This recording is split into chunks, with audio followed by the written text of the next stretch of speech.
towards its stall. And they're now ready.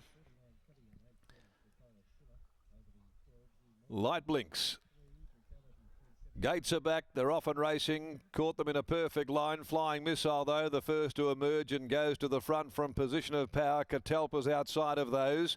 So Pike 3 deep in the run down the back, looking to work his way across. They won't make it easy, though, for the hot pot, as Flying Missile kicks through with position of power, and they're holding Catalpa just momentarily. Then Costa's Crown and Crescent City, and settling back last in the small field is Vitalise. They head past the 900. Flying Missile held the front as Pike comes across now with the hot pot Catalpa. Costa's Crown pushes up now on the inside to be third in front of position of power, who made the favourite work a little in the run down the back. Vitalise is second from last, and now over on the outside at the tail is Crescent City.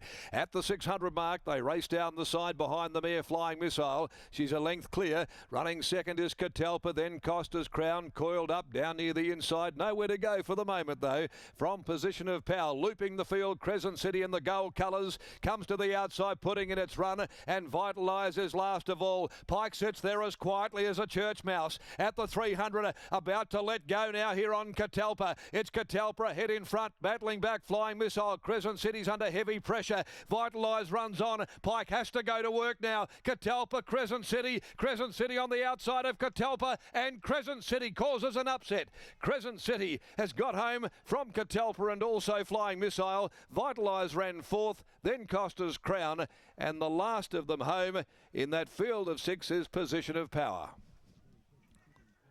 Well, there's an upset result. It's the stablemate, Crescent City.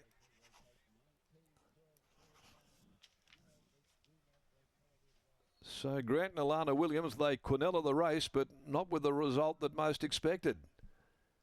Crescent City, $16 to $21, has upset the $1.50 stablemate Catalpa. And Flying Missile with Vitalise fourth home.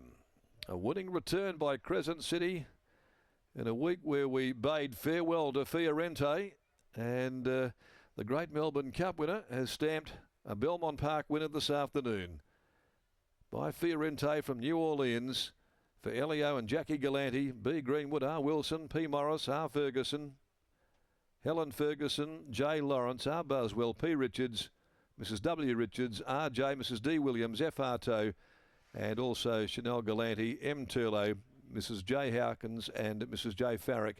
And Michael Poy is starting to develop a real reputation since coming across from Victoria. He gets another Metropolitan winner this afternoon, and it's on an outsider. Getting there by a neck with a head second and third. Catalpa second by Rios out of Wild Rock. Willie Pike, and Flying Missile is by Cable Bay from Magnus Missile. Victoria Corva for Neville Parnham. And neck and ahead the margins in 123.72, and they finished home in 34.90. Crescent City with the first up victory. It's fourth from 29, and at $21 here salutes over the $1.50 stablemate Catalpa. The next event will be the running of the Mrs. Max Handicap over 2,200 metres. Race 6 at 1:45, and there are no changes to come there. So a couple of stables have produced Quinellas this afternoon. I'm not quite sure whether this one was on the cards, but regardless, they're going to take it, Britt. Exactly right. Well, it was a situation a little bit earlier on where Steve Wolf had the Quinella and was deciding who to cheer for in the home straight. I'll ask Grant Williams the same question.